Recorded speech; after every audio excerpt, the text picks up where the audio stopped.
Olá, turma! Diretamente dos estúdios da TV Unifor para mais um Miolo de Podcast ao vivo. Lembrando, o Miolo de Podcast toda terça-feira ao vivo nos canais da TV Unifor na internet e também no canal 14 da Lares. Lembrando também que o Miolo de Pod fica armazenado aí nos YouTube da vida, Deezer, enfim, vocês podem maratonar onde vocês quiserem os episódios anteriores. E hoje eu chamei para conversar comigo o meu amigo Davi Sombra Peixoto, que acontece de ser o atual vice-presidente da OAB, aos 43 anos de idade.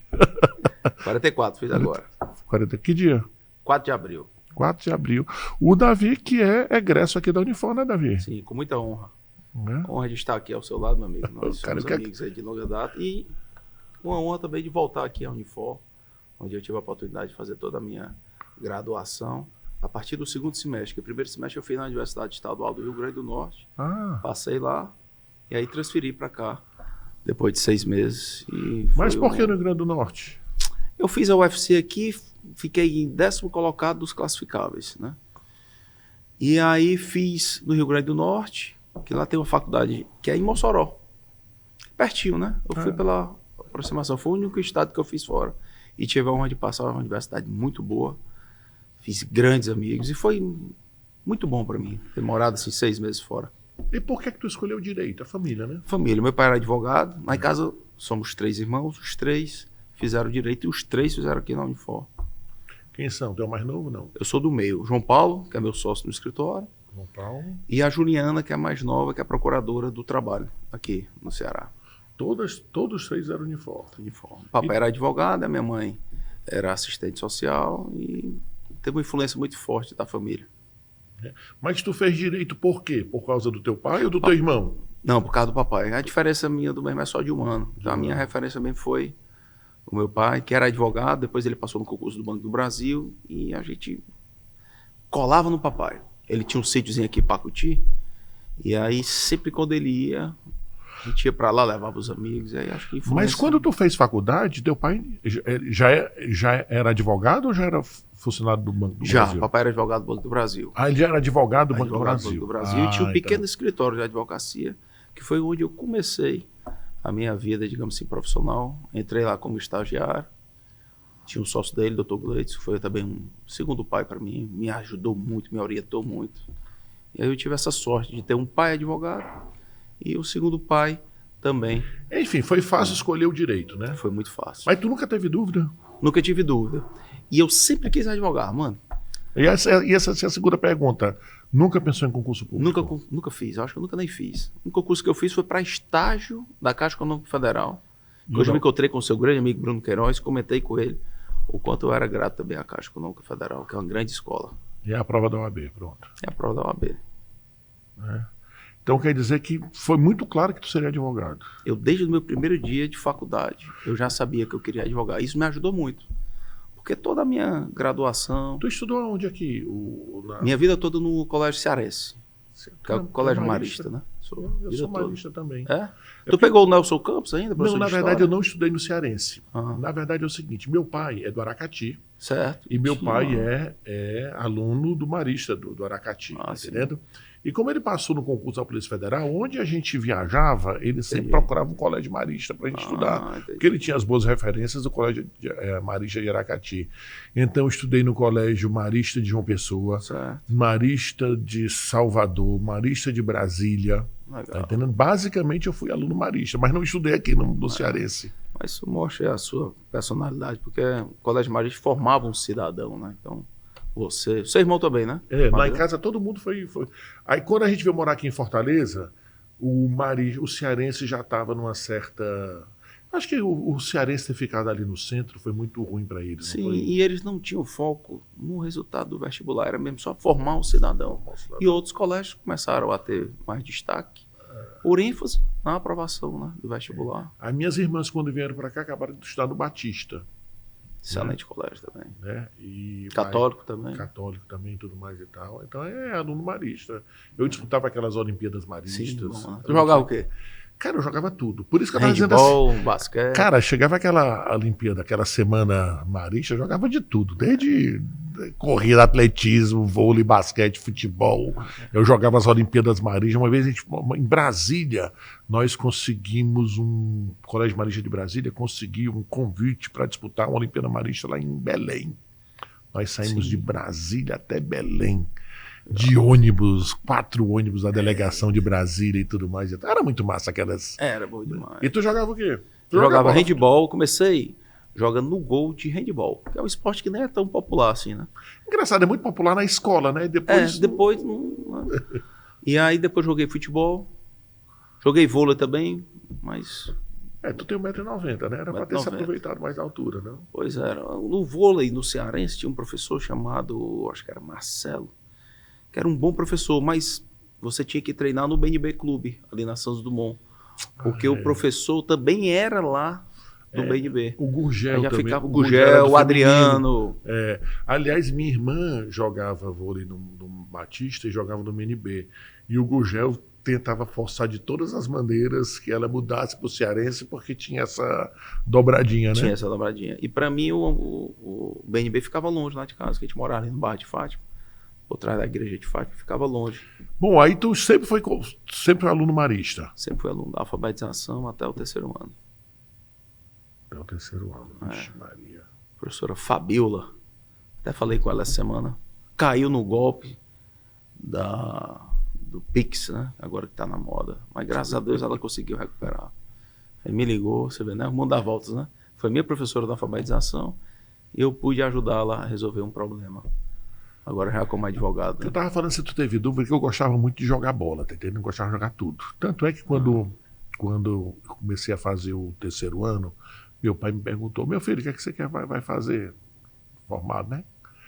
O que é que você vai fazer? Qual faculdade você pretende fazer, né? Como eu gostava de jogar bola, naturalmente eu queria fazer educação física, né? Claro. Aí eu cheguei pro meu pai, eu quero fazer educação física. Disse, não, vai não.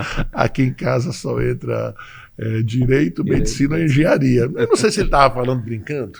Mas eram as 3 profissões, né? Acho que ainda hoje estão em alta, né? Se você agregar essas profissões mais modernas, né? Com relação à informática e digitalização.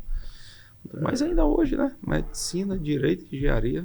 Acho que ontem eu até me deparei com uma postagem dizendo que 51% diminuiu os engenheiros em 51%. A IA, né? Inteligência artificial. Não sei. Já diminuíram? 51% de pessoas deixaram de fazer engenharia nos últimos 10 anos. Ou seja, não é um curso mais tão procurado como já foi no passado. Eu acho que esses cursos que levam em consideração tecnologia devem ter tomado esse mercado, né? Muito. Tem aquele Ricardo Amorim, ele postou algo interessante. Eu acho que é mais piada, mas eu acho que tinha um fundo de verdade. Ele estava numa reunião com alguns pais, colegas, né, pais de criança, e tinha assim, umas 10 crianças, em torno ali de 12 a 13 anos. Aí perguntaram, né, o que é que você quer ser? Quando crescer e tal. A metade queria ser youtuber. E a outra metade tiktoker. Pois então é uma... E sim, a advocacia... Tu tinha um pai que era advogado, tu tinha um tio, era tio que era advogado que estava falando? Era, não, o sócio do meu pai. O sócio do teu pai. Pequeno escritório que o papai tinha, lá no centro. Então facilitou a tua vida? Facilitou muito. Facilitou, né? Muito. Tinha um norte, né? Facilitou muito, muito. E aí fui estagiário da Caixa Econômica Federal. Porque no estágio... O que é que o estágio foi bom para ti? Mas o estágio... Porque além da responsabilidade e tudo mais... O estágio, eu acho que ele me deu assim uma noção do que era advogar. Antes de me formar. Eu acho que isso foi um grande diferencial. E eu passei a gostar daquilo. De resolver, eu peguei o processo físico, você pegou também.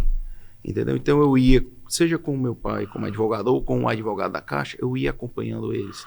Quando eles iam fazer despacho, quando iam fazer audiência, eu gostava daquilo ali.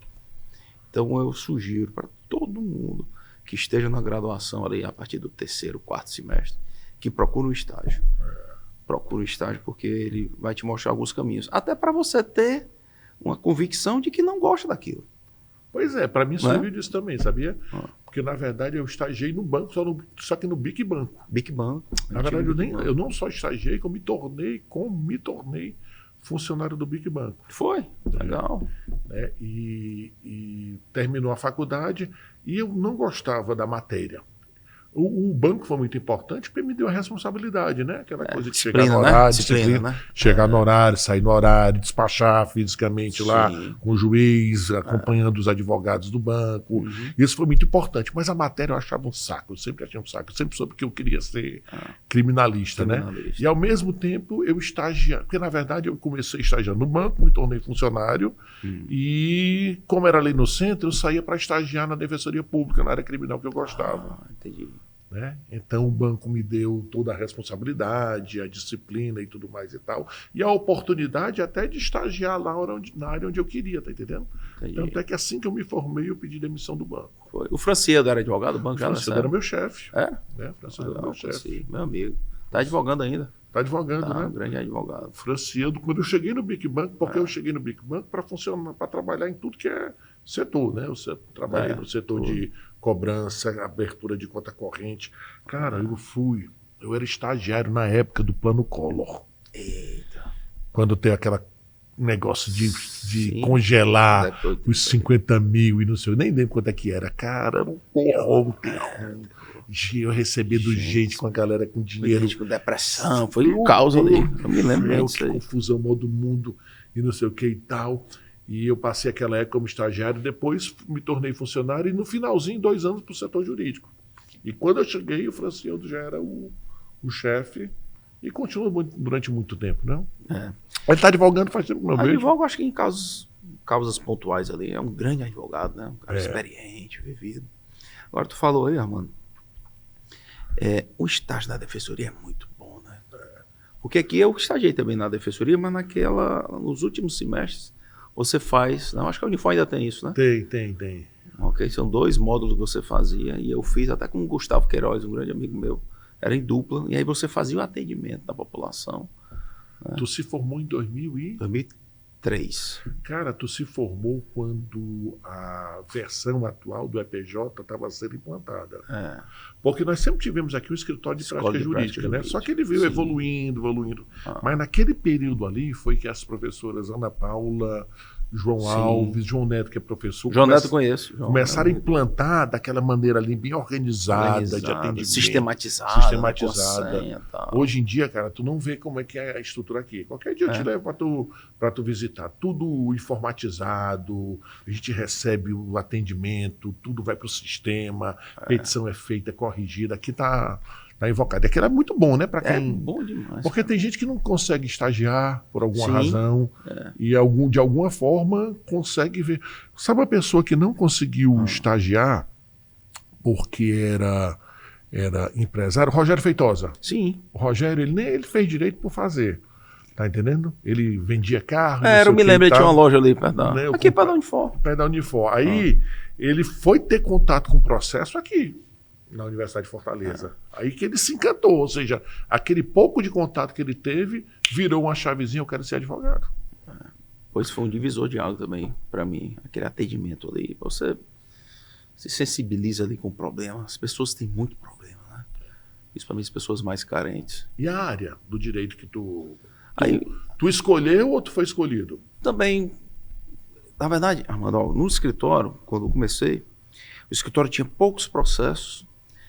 E, na verdade, nós tínhamos um contrato, que era o que sustentava o escritório, um contrato de correspondência. Era um escritório do Rio de Janeiro, Menegatti, Advogados Associados, doutora Edina Orá. Aí ela mandava para a gente cerca de 50 contestações por dia. Qual era a nossa função? A minha e do meu irmão também, que estagiava lá na época. A gente imprimia, e o filho do Dr. Gleitz, que eu te falei. A gente imprimia cerca de 50 contestações, às vezes chegava a 100, ou apelações por dia, ou petições simples. E naquela época era bonito escrever muito. Contestações de 60, 70 páginas. A gente tinha que imprimir uma por uma, grampeava, levava para o advogado assinar, e a gente vinha para o fórum para dar entrada, ou para o tribunal. Então o trabalho era só esse. E aí um belo dia, a doutora Edina me liga. Todavia, olha, só para dizer para vocês que o contrato vai se encerrar. Mas daqui a uns 6 meses, doutor, não. Nem sei se eu vou conseguir pagar vocês esse mês. Foi a melhor coisa que poderia ter acontecido, não só para mim, mas para o escritório. Porque ali a gente estava, digamos assim, um pouco acomodado. Era um bom valor, Naquela época era como se fosse assim, uns R$ 4.000 que a gente recebia por mês. Isso em 2001, 2002, era um bom valor, talvez Tu não era nem formado ainda, não, tá? eu fazia só esse trabalho mesmo burocrático. Braçal. De imprimir, braçal, e levava para o advogado, que era o papai e o sócio dele, para eles assinarem, a gente ia para o fórum e dava entrada. Eu trabalhei quase que de office boy, mas com muita honra eu fazia isso, porque você aprendia ali até a grampear um papel de forma correta, a organizar os anexos, okay? A ter senso de responsabilidade pelo protocolo, que antes era essencial. Hoje em dia você vai até meia-noite, né? O protocolo. Naquela época era até às 18 horas em ponto no fórum. Na Justiça Federal ia até às 20, lembra?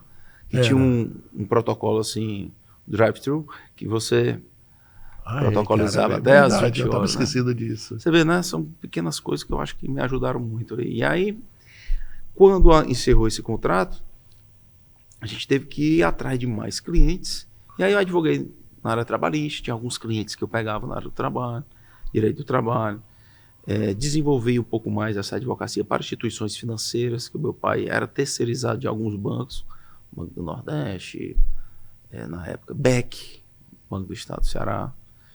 E aí a gente foi crescendo aos poucos, com muita luta. E algo que me ajudou muito também foi quando a gente comprou uma impressora laser. Por incrível que pareça. Tu já me contou essa história, é muito legal. Conta aí. Na verdade é o seguinte, a primeira revolução que eu entendo que aconteceu foi a chegada, a revolução tecnológica, né? Chegada dos computadores. Eu ainda peguei a máquina de escrever, não para fazer petições em máquina de escrever. Eu fazia o quê? Na máquina de escrever? Preencher alguns envelopes. Antigamente se usava muito os correios, né? E aí eu preenchi os envelopes com os endereços para a gente mandar a documentação. E aí chegaram os computadores, 386, 486, o Pentium. E aí eu considero que aquilo ali foi a primeira revolução. Porque você conseguia salvar, ainda no disquetezinho, mas salvava, pegava modelos. Aí logo em seguida veio a internet, de forma mais acessível, seja para a residência ou para as empresas. Mas aí tinha ainda um grande gargalo, pelo menos dentro do que eu trabalhava na época, que eram essas impressões de 50 contestações por dia. Eu demorava 5 horas por dia imprimindo essas petições. Aquelas impressoras jato de tinta ou naquelas matriciais. E aí eu fiquei sabendo que a Nagem, estou fazendo aqui a propaganda, mas é só porque eu não me lembro mesmo. Vai ter que fazer mesmo. A Nagem, naquela loja da Antônio Salles, que ficava ali quase em frente à Distrivídeo, ela tinha conseguido importar uma impressora laser a um preço acessível. E aí eu me lembro que a gente comprou essa impressora laser e o que eu fazia... HP. E o que a gente fazia em 4, 5 horas por dia, a gente passou a fazer em 45 minutos. Eu considero isso a terceira, né? Computadores, internet e impressora laser a um preço acessível para os escritórios de advocacia, que hoje em dia nem se tem mais tanto, né? Impressora hoje... não tem mais. Um processo virtual, então, apesar de que... mano, eu queria deixar essa dica aqui para os advogados. Eu adoro despachar com papel ainda impresso, cara. Eu acho que faz muita diferença. Claro, nos processos complexos, né, que você tem que mostrar para o juiz ou para o desembargador aquela folha onde está, onde não está, levar um memorial e levar, eu tenho usado muito, mano, um infográfico. Eu tenho até um no carro ali, depois vou deixar para ti, para tu deixar com os teus alunos aí. Uma vez eu consegui resumir 6.000 páginas de um processo numa folha de papel A3, toda colorida, com a linha de tempo e com algumas fotografias assim, feitas por inteligência artificial, que geravam uma conotação, um viés cognitivo, certo? De ilustração para o julgador, meu amigo, uma revolução. Cara, porque advogar é isso, né, cara? É você saber passar a sua mensagem, a mensagem do seu cliente, para quem vai julgar da maneira mais fácil e mais convincente possível. A gente tem que utilizar essas... Antigamente, a única forma que o advogado tinha era escrevendo. E ele achava que escrever muito era o certo, né? Era, porque a informação antigamente era cara, mano. Você tinha que comprar aquelas revistas de tribunais, certo? Que era caro, os repositórios oficiais, não lembra? Para você fazer um recurso especial, você tinha que colocar o repositório oficial. Aquilo era caro, era para poucos. Eu penso que à medida que a informação foi se pulverizando, eu acho que passou a ser desnecessário escrever muito, né? Você conta ali os fatos, coloca o direito bem posicionado, fazendo ali, né, concatenação das ideias E o restante cabe ao juiz, E né? tu ainda faz muito isso, Davi? Ou tu virou aquele... Porque tu tem um escritório hoje muito bem posicionado, muito rentável, um dos mais Que nada, prestigiados rapaz. aqui da cidade. Isso é verdade, né? E evidentemente que o cabeça do escritório, depois de um tempo, ele passa a fazer menos aquele trabalho advocatício, que é produzir peça e tudo mais e tal, embora ele tenha que conhecer tudo, né? Porque Sim. as diretrizes vêm de quem manda, né? Mas esse negócio de peticionar, tu já não faz. Já não faço. A petição-se toda. Eu faço, assim, alguns acréscimos, alguns apontamentos. Mas eu estou na operação todo dia, Armando. E não quero sair nunca. Porque, às vezes, você não pode relaxar. E a operação, isso é muito, assim, emblemático. Porque a experiência que você vai adquirindo, ok, ao longo dos anos, Você não pode ok, desperdiçar. você não pode desperdiçar, cara. Você não pode. Todo dia eu estou na operação. Eu adoro despachar. Eu adoro dar sugestão na petição. Porque eu acho que hoje a função do advogado, hoje em dia, o judiciário nunca teve tanto processo como hoje. Então, ou você cria uma ferramenta de despertar a curiosidade intelectual do juiz, ou então você corre um sério risco do seu processo ser julgado como mais um. E a gente lá no escritório, a gente tem duas células. A célula que a gente chama de processos massificados e os processos estratégicos. Mas eu acho que o grande foco hoje é você conseguir dar atenção nos processos em massa, como se fosse um processo estratégico. E com muita atenção aos fatos, Armando. Basta você relatar bem os fatos numa petição ou numa contestação, trazendo à tona, né, dependendo de quem você esteja advogando, que tem funcionado bem. A minha advocacia, ela sempre é sempre muito especializada, porque na advocacia criminal, cada caso é um caso. É um caso. Mais simples Artesanal, que seja, né?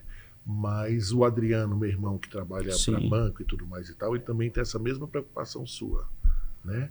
De que, embora seja um caso que representa ali uma repetição de vários outros, se você não conseguir fazer uma diferenciaçãozinha ali em cada caso aí, fica... Tu sabe que o Adriano me ajudou muito? Foi. Eu era muito amigo do Gilvan. E o Gilvan tem uma história de vida belíssima. Se você estiver nos ouvindo aí, um abraço para o amigo Gilvan. Eu sei que você o ajudou também. E aí o Gilvan, quando o escritório começou a crescer, quando rescindiu aquele contrato, ok, de correspondência, eu comecei a advogar e tal, e começava a aparecer alguns processos. E eu ainda fazia o controle, junto com o meu irmão e com o Gleidson Filho, eu ainda fazia o controle em umas fichas no Word. Ok? E aí aquilo era perigoso, porque você não conseguia agendar num sistema um prazo, tá? Você não conseguia anexar no computador os documentos que eram essenciais para anexar a petição. E aí eu conversei com o Gilvan. Gilvan, rapaz, estou tendo dificuldade lá no escritório. Rapaz, Davi, o Adriano sabe de tudo isso aí, cara. Eu disse, rapaz, quem é o Adriano? Aí, conheci assim, porque eu tenho 44, qual a idade do Adriano hoje? Tem mais de 50. Tem 53. Pois era outra geração, então não tinha proximidade. O Gilvan me levou lá um dia de sábado, cara. Ele abriu o escritório e ele me apresentou um sistema chamado CP ProLink, que foi o sistema que revolucionou, outra revolução, pronto, o escritório. Porque ele fazia algo que nenhum outro sistema fazia. Ele captava a informação do sistema do Tribunal de Justiça, já colocava no relatório, e aí eu organizava aquela informação e mandava para o cliente. Porque os meus clientes me exigiam que eu, todo mês, mandasse um relatório de acompanhamento. Então o Adriano é um amigo muito querido, me ajudou muito, abriu as portas. E qual é o sistema que tu usa lá? Hoje eu adquiri um sistema mais customizado para a minha realidade. Porque hoje eu tenho um advogado muito para instituições financeiras e elas fazem algumas exigências. E aí eu acabei desenvolvendo um sistema hoje mais adequado para o escritório. Tem funcionado bastante. Pois é. E continua jogando bola? Eu estou jogando agora futevôlei. Tu falou. Mas se eu pudesse, todo dia eu estava numa roda de samba, jogando futevôlei e tomando um vinhozinho, uma cerveja. Mas aí os boletos vão chegando, aí a gente tem que advogar. Cara, tu tava me dizendo que tu toca violão? Toco cavaquinho e percussão. Pandeiro, como é que o cara toca cavaquinho sem tocar violão? Existe isso? Mas existe. O cara começa a tocar cavaquinho? Pode ser, porque são notas, são 4 cordas só, né, o cavaquinho. O violão são 6 cordas, mas a base é a mesma. Mas é muito comum você tocar os dois. Mas eu imagino que na minha cabeça é o seguinte, o cara começa a tocar violão, porque é a coisa mais comum e tudo mais, eu vou tentar tocar o cavaquinho. A minha influência do cavaquinho foi porque eu tinha 2 tios meus que tocavam, tio Alexandre de Carlos Henrique, e aí eu comecei a tocar pandeiro, aprendi com eles. E aí na roda de samba não tinha violão, mas tinha um cara no cavaquinho, o Fernando Trajano. E aí eu fiquei ali, admirei. Ele tinha um cavaquinho bonito, de solto. Mas desde quando isso? Ih, rapaz, aí eu tô já na década de 94. Engraçado, sabe qual foi a música que me despertou pro samba? Aquela do Zeca Pagodinho. Descobri que te amo demais. Um tio meu chegou, botou aquela música no carro, e aí ele desceu tocando o pandeiro. Aí eu fiquei, era criança, lá, 10 anos, 12 anos, isso aí. Eu fiquei pedindo ao papai que comprasse um pandeiro pra mim. Aí ele comprou primeiro um agogô, eu aprendi, depois o pandeiro. Em 94 tu tinha 13 anos. Por aí. O Martinho Navido que diz que o samba é o pai da alegria, né? E o Jorge Aragão diz que quem toca um instrumento é mais feliz. Eu acho que eu sou mais feliz por tocar algum instrumento aí. Cara, eu sou frustrado porque eu não toco nada, cara. Não sei nem tocar. Mas pelo menos eu canto. Eu sei, já vi. Cantar não deixa de ser um instrumento também, é um talento, não é um dom. Mas só que eu tento convencer minhas filhas a tocar violão, alguma coisa assim. Como eu não toco, as filhas do Bruno, por exemplo, já estão tocando piano, né? Por influência dele. O Bruno é um grande músico, né? Toca vários instrumentos. Ele toca bem mesmo. E a música ajuda muito a tirar o estresse da advocacia. Você faz amigos. E você é mais feliz, cara. Mas tu gosta de samba? Gosto de samba. Do forte ao samba. Do forte ao samba. Mesmo uma vez por semana eu tento ir ao samba. Tira todo o estresse aí. Sabe um samba muito bom? Não sei se posso falar aqui. No Giz tem um samba espetacular. Dia de sexta, no sábado também. Parece que tem dia de quarta e na segunda, mas a semana é apertado pra mim. Vamos marcar pra gente ir lá um dia. Vamos. eu gosto de tudo que é música, mas o que eu gosto mesmo é rock and roll. Tu gosta mais de rock, né? Rock nacional.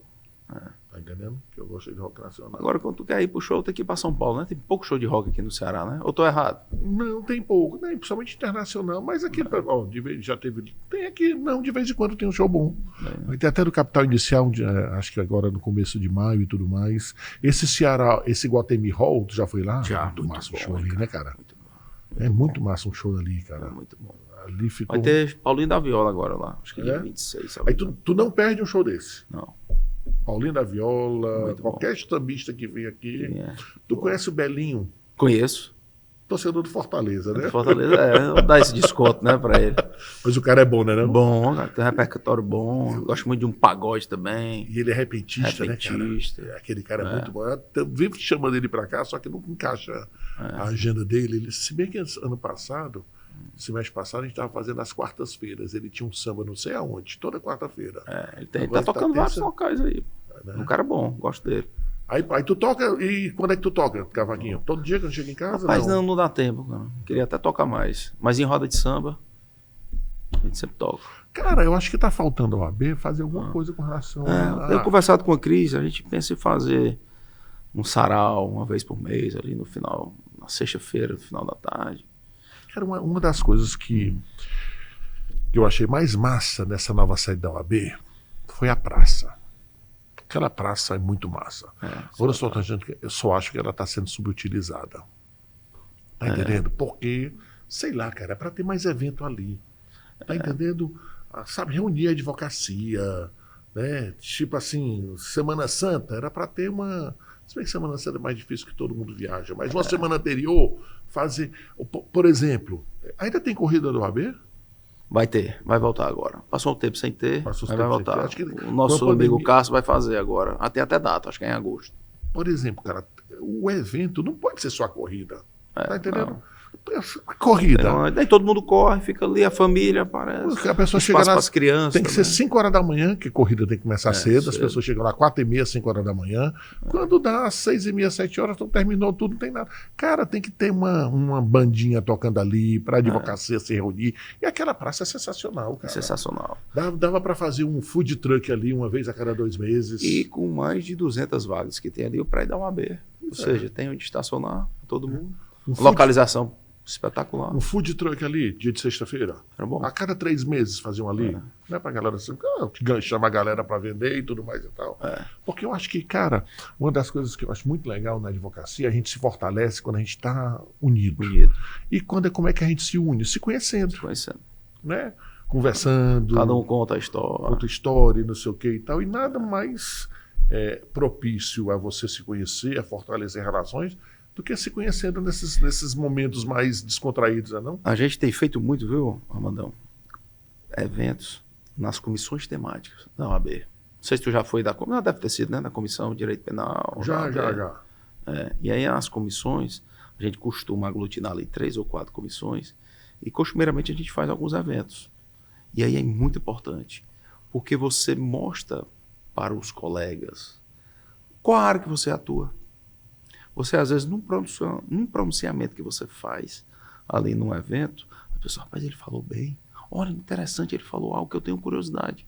Deixa eu ir lá perguntar. Tem muita parceria sendo feita hoje entre os colegas advogados, através das comissões temáticas. Nós fizemos um dia, no último ano da gestão do Arenaldo, um dia todo com todas as comissões temáticas. Ocorreu um evento tanto no centro de eventos e outro evento na sede da OAB. Foi sensacional. Trouxemos palestrantes de fora. E aí, nós temos também a escola, você já deu aula lá. E as comissões temáticas, elas são agregadas com a Escola Superior da Advocacia, que é presidida hoje pelo nosso amigo Rafael Castelo Branco. Pessoa sensacional, você já foi lá, já contou a sua história, já deu o seu testemunho, as suas dicas científicas e práticas. E tem sido assim, uma liga muito legal. E a Cris, como ela já foi vice-presidente, ela tem toda uma sensibilidade da importância das comissões temáticas. A Cris foi tudo, né? Foi. Porque ela foi de primeira-dama. Foi. Porque a primeira-dama, e é uma primeira-dama, foi muito presente, foi, né? Verdade. E tudo mais. Aí depois ela foi diretora. Foi secretária-geral. Secretária-geral. Vice-presidente. Ela foi secretária-geral? Foi secretária-geral. Cara, secretária-geral é o prefeito da OAB, né? Vice-presidente. Nossa grande amiga, vou mandar um abraço forte para ela. Ela estava agora lá na OAB, eu saí de lá, vim para cá. Então, a pessoa que passa por todas essas experiências, né, chega afiadíssima. Ela teve até lá no escritório e tudo mais e tal. Aí a minha filha, nós temos que ter uma mulher presidente da OAB e tudo mais. Luísa, a importância da Cris não é só porque ela é mulher. Não. É claro que ser mulher é muito importante, você ter uma primeira mulher, mas, sobretudo, ela trilhou um caminho que a torna, né, merecedora desse lugar, independente de ser homem ou mulher. Sim, né? meritocracia. E ainda mais sendo mulher, e é muito representativo, né? Porque inspira, né, Ramon? Inspira, mostra. E é muito difícil você advogar, ok? Seja para homem e especialmente para mulher. Então a Cris, eu acho que ela mostra que além de uma grande advogada, mãe, ela conseguiu galgar cargos que antes eram adstritos a homens dentro da OAB. Então ela conhece bem o sistema, conhece os servidores da OAB, conhece as dificuldades da advocacia. Com certeza vai ser uma grande presidente. Já está sendo. Né? Completou agora 100 anos de gestão, com várias conquistas. Vem muito mais por aí. 100 anos hoje? 100 anos. 100 dias. 100 dias. 100 dias de gestão. É porque nós temos 89. Exatamente. 90 anos já. 90 anos, né? 90 anos. Uma grande instituição. E a OAB hoje, ela fomenta, ela é responsável, a meu ver, por várias facetas. Além de controlar o viés ético e disciplinar da advocacia, infelizmente temos colegas, né? A gente conhece, né, mano?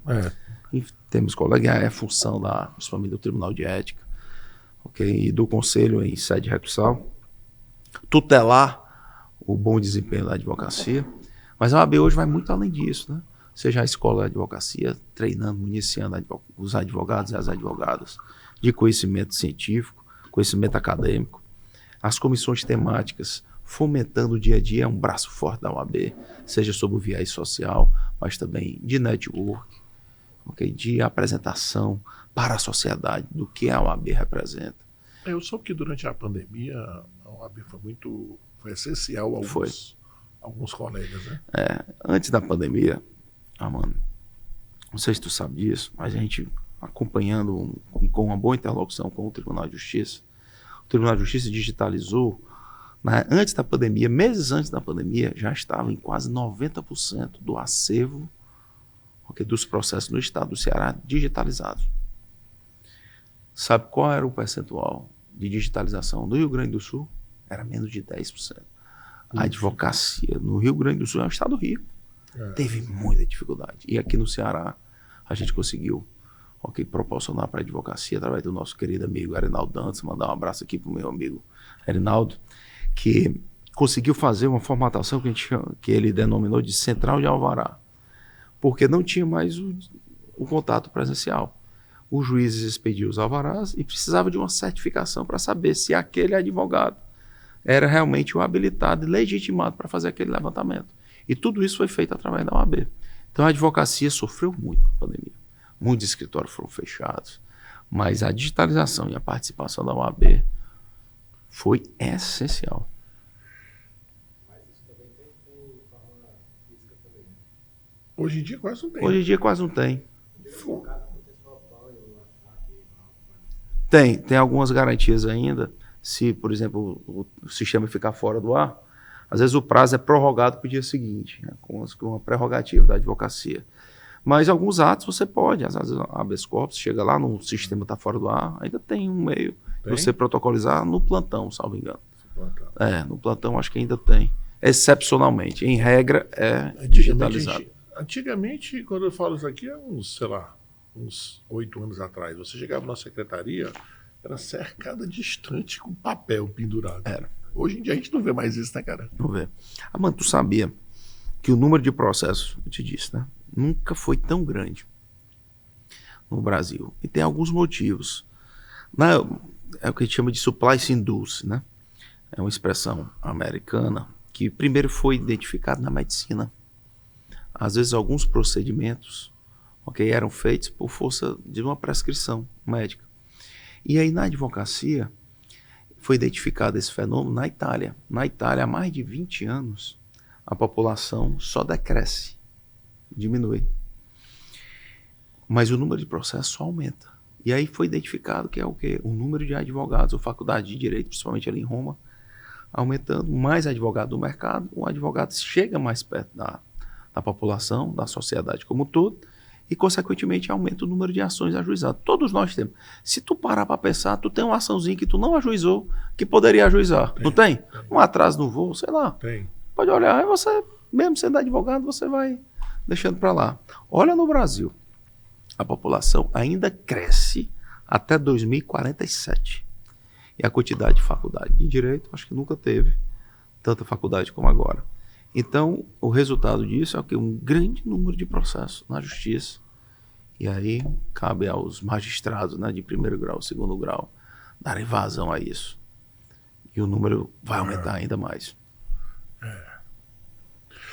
Davi, mudando aqui de assunto, além de tudo, advogado, tu se tornou juiz por um tempo, não foi? Eu tive uma experiência muito boa junto ao Tribunal Regional Eleitoral, Né? na classe de jurista. Assim, Rapaz, foi uma conversa que eu tive com alguns colegas, o Thiago Asfor, grande amigo. E aí me sugeriu, certa vez, eu disse, rapaz, Thiago, deixa eu pensar. E fui conversar com alguns desembargadores que eu conhecia, e eles gostaram da ideia, me apoiaram junto ao tribunal, porque aí você primeiro submete seu nome ao escrutínio do Pleno do Tribunal de Justiça, todos os desembargadores. E aí eu consegui entrar, acho que eu entrei em 4 listas. Aí a primeira não deu certo, a segunda não deu, a terceira não deu, a quarta, eu disse, rapaz, vou tentar a última vez, porque como é formado uma lista tríplice, e o seu nome é submetido à presidência da República. TRE, né? TRE federal, né? presidência da República. E aí eu tive a sorte de entrar inicialmente como juiz suplente do Tribunal Regional Federal, porque a composição lá no tribunal como é? São 7 membros, 2 desembargadores do Tribunal de Justiça, que aí figura como presidente e vice-presidente. Um juiz federal, do primeiro grau, 2 juízes estaduais, também do primeiro grau, do TJ, e 2 advogados, que tenham mais de 10 anos de exercício da advocacia e conduta ilibada, aqueles requisitos previstos lá na Constituição. E aí eu tive essa honra de ter sido, eu passei 1 ano como juiz substituto e passei 4 anos como juiz titular do TRE. Eu nem tinha experiência no eleitoral, nunca tinha advogado no eleitoral, mas me dediquei e espero que tenha me desincumbido lá dessa missão. O que fala é que a sua trajetória lá foi muito Muito elogiada. É. Mas aí, julgar... Grande experiência. Se todo advogado, Armando, pudesse em algum momento atuar como julgador, meu amigo, mudaria muito a advocacia. Porque às vezes, nós advogados, a gente coloca assim numa petição 10 teses, né? Às vezes uma preliminar, às vezes uma segunda preliminar, aí vem um mérito. E às vezes o juiz, ele só precisa de um argumento para te dar o ganho de causa de uma ação. E eu tive essa honra e essa sorte de perceber isso, atuando como juiz. E hoje, nas minhas petições, evidentemente, você às vezes tem que colocar uma preliminar para uma questão de preclusão, né, para evitar. Mas hoje eu acho que eu sou mais sensível de identificar. Esse é o ponto de inflexão, né? Esse é o ponto que vai fazer com que o juiz julgue favorável ou desfavorável ao seu pleito. Mas uma pergunta aqui, uma curiosidade. Tu levou para o ato de julgar a tua visão de advogado ou tu esqueceu? Porque uma das coisas que mais me irrita no quinto constitucional é que a gente passa a vida toda, né, questionando determinados assuntos, determinadas posturas, defendendo determinadas coisas e tudo mais. E quando a gente vira juiz, a gente esquece totalmente. Tá entendendo? Hoje nós tivemos um exemplo. Eu tô querendo estar errado no que eu vou dizer aqui agora, mas não sei se tu soube que o ministro Zanin, lá no STF, ele determinou no julgamento lá do recebimento da denúncia lá dos caras acusados de golpe, de tentativa de golpe, que os celulares ficassem guardados num lacre lá que não podia entrar numa audiência. Né? Estranho, né? Acho que o Beto Simonetti saiu agora com eu vi manifestação. Mas, cara, eu fiquei pensando assim, não pode, cara, uma audiência pública. O advogado tem o direito de gravar a porra do ato, tá entendendo? Até para se proteger. Sim. Isso aqui é uma proteção que a gente tem quando o juiz, quando um promotor, quando um outro advogado, quando alguém age com excesso. Isso aqui é uma proteção. Se o processo está sob sigilo, a gente tem o dever de guardar o sigilo. Sob as penas da lei. Né? Sob as penas de ser punido. E o que mais me impressiona é que veio essa decisão de um advogado criminalista que defendeu o presidente Lula de maneira extremamente elogiável, combativa, inclusive exigindo que o Sérgio Moro, na época, o permitisse gravar a audiência. Mas, cara, que diabo é isso? O cara vira juiz, ele esquece todo esse background. E aí, o que é que aconteceu contigo? Todo dia eu fazia, certo? Quando eu chegava lá, uma reflexão. Para quê? Você tem como juiz, principalmente representante do quinto constitucional, você tem que se colocar no lugar do advogado. Claro, você tem que ter a sua imparcialidade, porque ali você, certo? Você responde à LOMAN, ok? Existem as regras de imparcialidade. Mas a sensibilidade na advocacia, Armando, o advogado ele é o primeiro a sentir o choro, a lágrima, o desespero do cliente. O juiz, o promotor, o desembargador só vai ter acesso a isso há muito tempo depois do fato. E às vezes de forma fria, certo? Com a frieza da escrita, né? Da letra ali, que está ali inserida, seja no papel ou seja na tela do computador. Então, eu sempre procurei me colocar no lugar do advogado. Para você, o advogado não tinha cerimônia para falar comigo, que eu acho que tem que ser assim. Não é só porque eu era do quinto, não. Mas hoje o que o advogado quer é ter facilidade de falar com o desembargador ou com o juiz. Okay? Infelizmente, alguns juízes ou desembargadores só atendem de forma virtual. Eu não concordo, vou logo dizer. Certo? Eu acho que quem tem que escolher seu atendimento vai ser presencial ou virtual é o advogado. É a sociedade. A sociedade que é representada pelo advogado ali naquele momento. Mantém processo? Ok? Que um despacho de 2 minutos, aí pode até ser virtual. Resolve, mas tem processo. Em 2 horas de conversa ainda não é suficiente. Exatamente. E às vezes você leva um documento, às vezes você leva a parte. É importante o juiz ouvir, às vezes, da parte, a versão. Ok? Aquele despacho, aquela peculiaridade. Ok? Do processo. Então, assim, eu, enquanto estive lá como juiz, todos os advogados falavam comigo na hora que eles bem entendessem. Outra coisa, uma sustentação oral hoje é de suma importância. Você tem que ouvir. Você tem que fazer pergunta. O advogado tem o direito de fazer uma questão de ordem. Eu já ganhei processo puxando uma questão de ordem, como advogado no Tribunal Regional Federal da Quinta Região. Estava 1-1.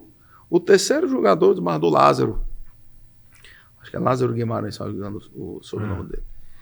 Estava 1-1 e ele ia acompanhar o segundo jogador a partir de uma premissa equivocada. E eu liguei o microfone desse cachorro de ordem, excelência. Não é assim, as folhas tais do processo diz exatamente o contrário. Ele, você tem aí essa folha? Eu tenho, tá aqui, mostrei.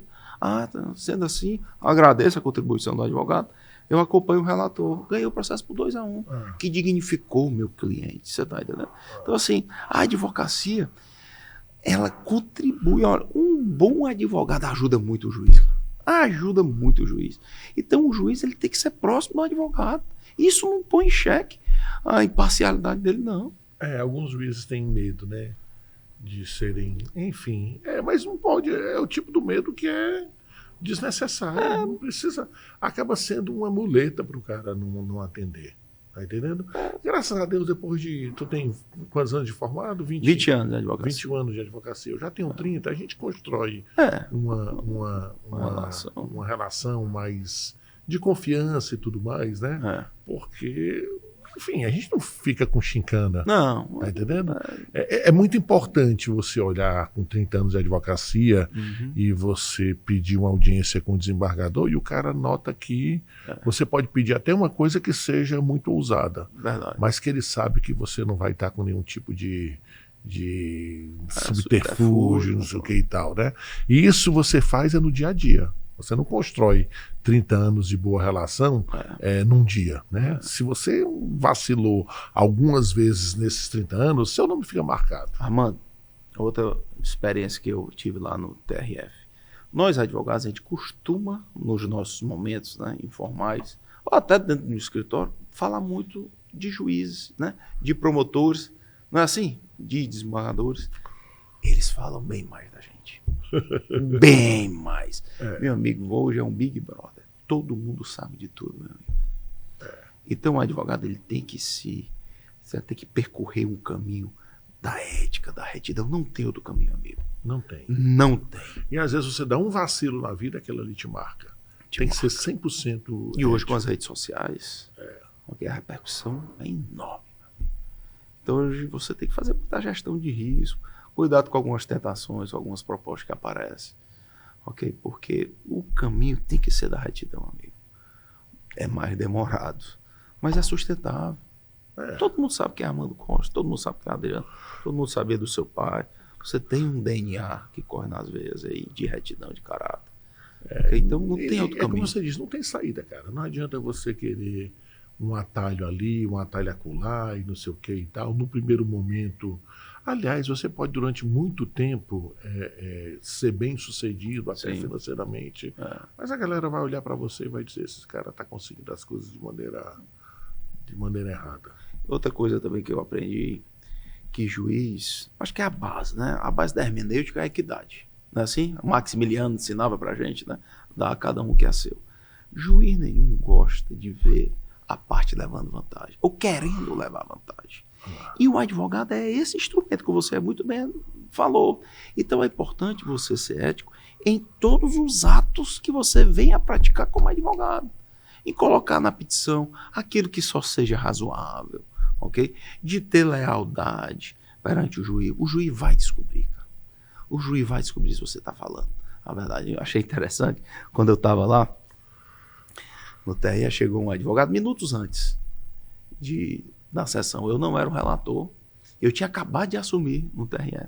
Era um processo polêmico que o Ministério Público buscava a cassação de um prefeito, que ele teria feito um showmício. Antigamente era permitido, mas depois da última reforma, proibiu-se, ok? Showmício, o showmício, que era a contratação de artista e tal, você podia fazer a carreata. Então a denúncia era essa. E aí faltava alguns minutos para começar a sessão, o advogado chegou com um memorial assim, de umas 50 páginas. Eu disse, rapaz, não vai dar tempo para eu ler, mas sente aqui do meu lado, pedi para ele entrar lá na sessão, sentei aqui na cadeira, me conte a história. Ele foi contando, não, doutor, o Ministério Público está dizendo que foi um showmício, mas não foi, doutor. Foi só o quê, doutor? Teve a carreata. Isso ele dizendo, né? Teve a carreata. No final da carreata, doutor, ficou assim um apoiador, ok, nosso, com uma Hilux, com um paredão de som, pertinho do posto de gasolina. Aí eu formei aquela, né? É típico do interior, né? Tá? Aí, doutor, ficaram ali umas 20 pessoas ali com a música, o jingle lá na campanha, e depois, disse, foi isso. Aí eu fiquei aquilo, né? Aí eu disse, rapaz, mas não tem um vídeo, não? Ele, tem, deixa eu ver. Aí ele ia mostrar para mim, não precisa só ver, não. Aí eu fiquei assim, né? Mas não precisa só ver, não, o vídeo. É do jeito que eu tô falando. Eu, tá certo. Mas o Ministério Público não pegou o vídeo e apresentou no telão do TRE. Vai parecer um carnaval de Salvador. 2 trios elétricos, o candidato a prefeito lá que acabou de se eleger, perdeu o mandato. Subindo, pedindo voto. Aquele advogado Perdeu toda a moral. Nunca mais vai ter a credibilidade. Que ele até tinha, entendeu? Tanto Comigo antes. Tanto é que tu recebeu o Cintura Sul, quase que foi enganado, né? Então, assim, uma dica que eu dou para a advocacia, meu amigo, enfrente o problema sabendo que o juiz vai descobrir, na verdade. O juiz vai descobrir, mais cedo ou mais tarde. Então, tenha habilidade, tenha, né? Mesmo de uma situação difícil, mano, você é um grande criminalista, mesmo numa situação difícil, existe teste de defesa, não existe? Às vezes alguns atenuantes, enfim, aí a técnica, né? Na seara criminal, é a arte da advocacia. No começo a galera acha que o advogado está ali para absolver o cliente. Nem sempre. Nem sempre, cara. Às vezes o que resta ao advogado é diminuir uma pena de 20 para 18 anos, meu amigo. E parece que não é muita coisa, 20 para 18, mas o cara que pega uma pena de 18 anos para cumprir, quando ele vai cumprir a pena, significa que ele vai deixar de ficar preso pelo menos 8 meses. Porque o cara condenado por homicídio qualificado, crime hediondo, tem que cumprir 2/5 da pena. Meu amigo, 2/5 de 2 anos é quase 8 meses. Aí você tirou 2 anos só. 2 anos. Mas, meu amigo, eu fico dizendo, os piores, os dias que nunca acabam é aqueles que estão pertinho de acabar, né? Sim. Chega. A gente diz, rapaz, chega domingo, mas não chega sexta-feira, né? Então, meu amigo, se você conseguir diminuir 8 meses de prisão para o cara, já é uma grande vitória. E o advogado tem que perceber isso, porque às vezes ele quer uma coisa muito ousada e acaba não conseguindo e acaba prejudicando o cliente. É estratégia processual, né, mano? A gente vai ficando mais velho, a gente vai aprendendo a importância da estratégia processual. E aí, como eu te falei, eu tive a sorte de ter um pai, né, como professor, você também, né, tem a família de jurista.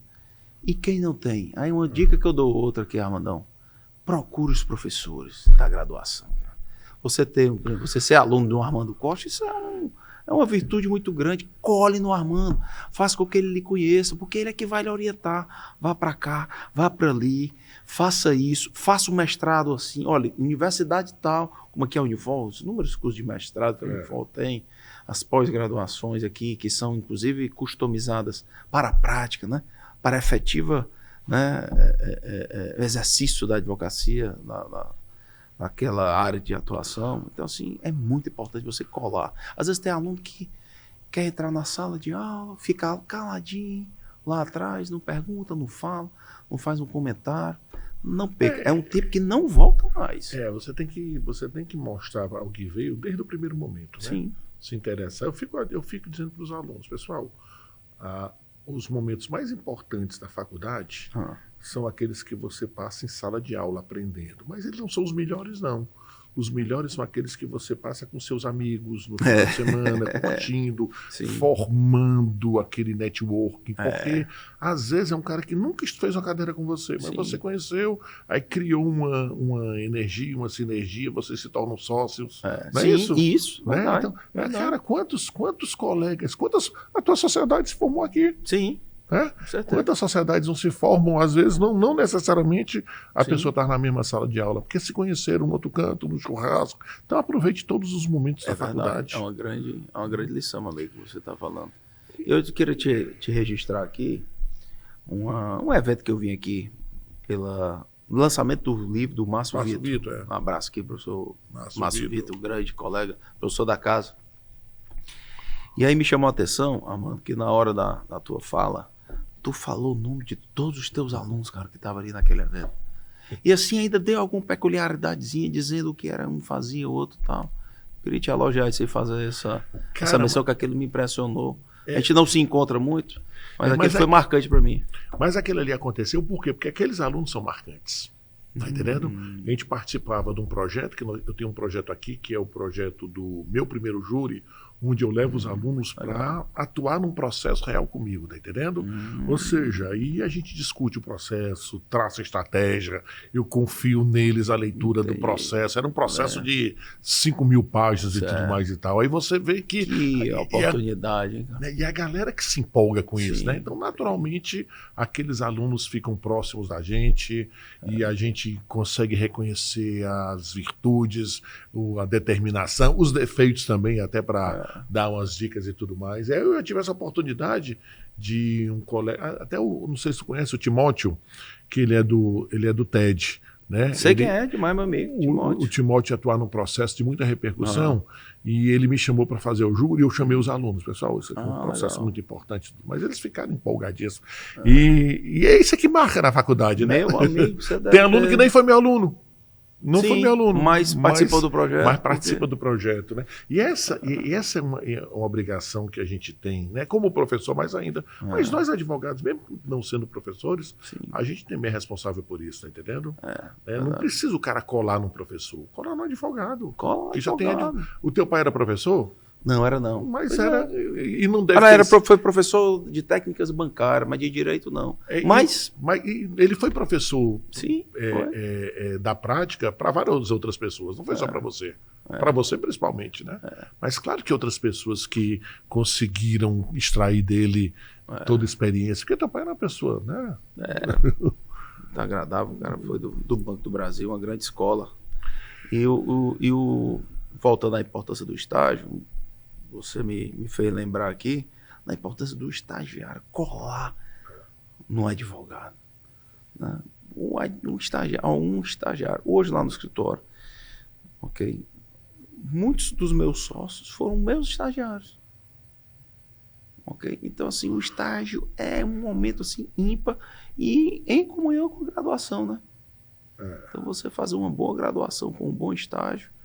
E você se empolga, né? A partir do momento que você começa a trabalhar, a estagiar, aí você começa a olhar o processo com outros olhos e tudo mais, aí você consegue perceber a realidade. E às vezes os estagiários ficam putos da vida porque recebem uma bolsa muito baixa e não sei o que e tal, e não querem se dedicar. Eu falo o seguinte, pessoal, realmente... Estagiário nasceu para se lascar mesmo, né? Mas se vocês ficarem nessa coisa de vou fazer só o básico, vocês nunca vão se destacar. Tá entendendo? Aí o que é que vai acontecer? Vocês nunca vão ser uma opção para o chefe de vocês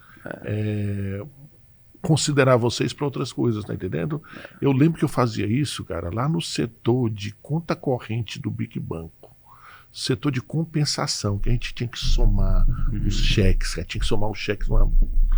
Tá entendendo? E eu já disse, mas eu tenho que fazer esse negócio aqui, era para sair 10 horas da noite, às vezes eu saía, era meia-noite, aí fazia a soma, dava 3 somas diferentes, rapaz. Fazia uma para confirmar, 3 diferentes, aí saía com... Aí eu disse, rapaz, enquanto os caras não me verem que eu tô me dedicando, eu nunca vou pro setor jurídico. Verdade. Tá entendendo? Eu só fui pro setor jurídico porque aquele cara que era pau pra toda a obra, tá entendendo? Você tem que mostrar que você tá ali pra tudo. Né? O certo não era para ser desse jeito, não, que o certo era você trabalhar mais e receber sua hora extra. Mas, por outro lado, não era assim o jogo, e eu queria aparecer. Nem todas as empresas estão organizadas e com capacidade financeira para lhe remunerar. Do jeito que certo? você merece. Do jeito que você merece ou do jeito que você pretende que seja, né? Remunerado. Mas, amigo, aí é a justiça da vida.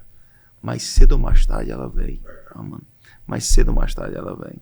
Eu tive uma vez, eu contratei uma consultoria lá pro escritório. Roberto Meira, ele me disse, Davi, hoje o profissional de sucesso ele tem que ter 3 habilidades. Primeiro, ele tem que ser bom tecnicamente.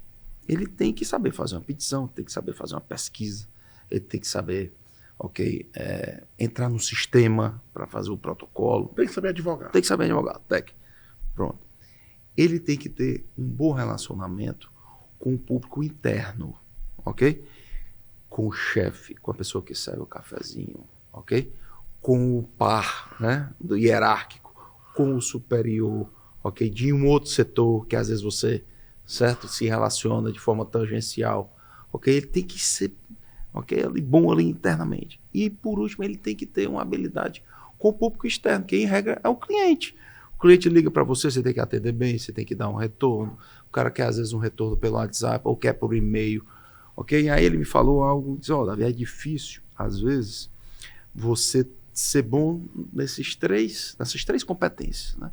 Geralmente você é melhor numa, um pouquinho no outro, mas uma você é fraco.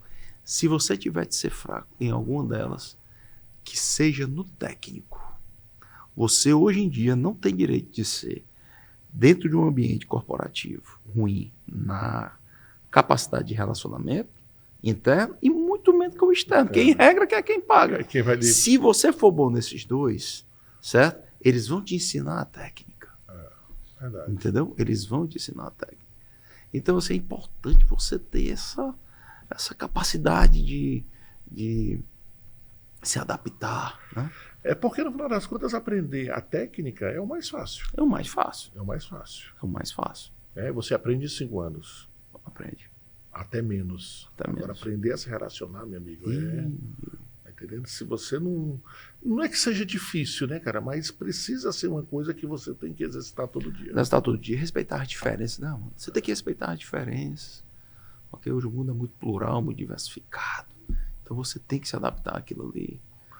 Davi, para a gente encaminhar aqui por fim, toda vida que sair uma vaga para quinto constitucional, o teu nome está entre eles. Então, você sabe disso, né? Tu pensa nisso? Rapaz, Armando, a curto prazo não. Não. Pelo menos nos próximos 10 anos eu acho que eu quero continuar na advocacia. Eu amo advogar. É que tu tem 44 anos, né, cara? É novo ainda. Pois é. Eu lembro que eu disputei uma vaga para o tribunal, no quinto constitucional, eu tinha 44 anos. 44. Né? E hoje eu vejo que eu estou muito novo, com 55, imagina naquela época. Só que quando a gente tem a idade que a gente não percebe, às vezes, que a gente é inexperiente para coisa. Né? Pois é. Né? Porque precisa, como você disse, para você ser juiz, algumas outras competências. Né? Outras competências, momento de vida também. Mas tu tem a vantagem para ti que tu já foi juiz do TRE. Né? Pelo menos a experiência de colegiado eu tive. Né? Eu acho que facilitaria aí. Facilitaria. Mas é mais assim, agora eu estou num projeto de desenvolver mais o escritório. Estou na vice-presidência também aí da UAB, tem uma missão árdua aí pela frente, apoiar a nossa grande amiga Cristiane Leitão, a fazer uma excelente gestão. Então, o meu foco mais agora é escritório, se dedicar à UAB, eu tenho muita gente que cresceu comigo no escritório, que eu acho que eu tenho que me dedicar um pouquinho a eles também. Aos meus clientes, sou louco pelos meus clientes. Compromisso de contrato, às vezes não tem nem contrato, mas tem clientes que depositam uma confiança em você e eu quero ainda cumprir aí com os meus compromissos com os meus clientes. Porque o compromisso com o cliente é algo muito importante, né? Você que é um grande criminalista, né? Às vezes você não consegue passar um processo em específico para outro colega. Às vezes o colega pode ser até mais competente, mas você fez aquele artesanato, né? Aquela customização ali desde o começo. Isso é muito ruim porque às vezes o cliente, você não pode ir para uma audiência e você pede para outro colega aí, o cliente acha ruim e tudo mais. Sente, e tal. né? Sente. Eu procuro nunca faltar isso daí porque a gente sabe que a confiança está sendo depositada em você pessoalmente, né? No teu caso, como tu pega cliente que é advocacia de massa e tudo mais, eventualmente. Mas tem as peculiaridades. Mas alguns casos, quem tem que despachar com o desembargador tem que ser você. Sustentação oral, quem tem que fazer é você. Oral, às vezes uma visão um pouco diferente. Mas a minha equipe também é muito boa. Todo dia eu aprendo com eles aí. Então acho que é um mix, né? Vai e volta. Gostou da conversa? Espetacular, meu irmão. Sempre bom aqui, viu? Doutor que foi conversa, porque no começo tem gente que fica aqui nervoso, né? E tal. No começo foi maravilhoso, meu irmão. Gostou? Se sentiu bem? Bem demais. Outra coisa, a OAB podia fazer uns podcasts desses, sim, não? Aquela sede ali pertinho da Putz Vieira, da Livre Barreto, a gente montou lá toda a estrutura de Não, mas eu estou dizendo assim, ter um podcast, institucional, né? Um conteúdo, tá entendendo? Acho que é uma boa ideia. Porque seria legal para você divulgar as coisas da UAB. Uma das coisas que eu tenho estado um pouco afastado da UAB, mas uma das coisas que mais me orgulha é a Ordem dos Advogados do Brasil. E às vezes algumas coisas acontecem, tudo mais e tal, e a UAB fica manchada, isso me dói de um jeito, né? É tão ruim, né? a gente vê a nossa instituição sendo eventualmente criticada e tudo mais e tal, e a gente precisa estar o tempo todo protegendo, né? Tem que estar, porque Mas protegendo da maneira correta, claro, né? correto. É. E tem muita desinformação também, né? Não, e na verdade, às vezes é muito por desinformação, né? Informação. Às vezes a OAB é criticada por algo que nem merecia estar sendo Nem criticada. merecia. E a Às gente... vezes tomou as providências, agiu a tempo e a modo, e às vezes não chega lá na ponta, né? Mas não, um prazer estar aqui e lhe parabenizar aí pela sua história de vida também, meu irmão. Valeu, cara. Você é Obrigado. um grande criminalista, respeitado. Mas não tem que não goste de você. Às vezes a pessoa não me conhece direito também, né? Você é um cara alegre, Barulhento. né? Mas pro bem, meu amigo, você tem um grande coração. Valeu, Um grande meu irmão. advogado, um grande criminalista. E obrigado pela moral aqui, receber o vice-presidente do AB, né? O nosso podcast é sempre muito legal. Valeu Beleza, mesmo, valeu, cara. um E as abraço. portas são abertas, viu? Tá. E cobre lá da Cris, ela vir pra cá. Tá bom, vou falar com ela. Ela mandou um forte abraço pra você. Um outro, Disse que viu, viria em Cris? breve. Você tem que vir o mais rápido possível para conversar com a gente. A Cris, que é egressa aqui da Universidade de Fortaleza, né? Professor. Professora, a primeira presidenta mulher da UAB, que é da Universidade de Fortaleza, da Unifor. A gente fica muito orgulhoso disso. Com certeza vai vir aqui, vai dar um show. Beleza. Valeu.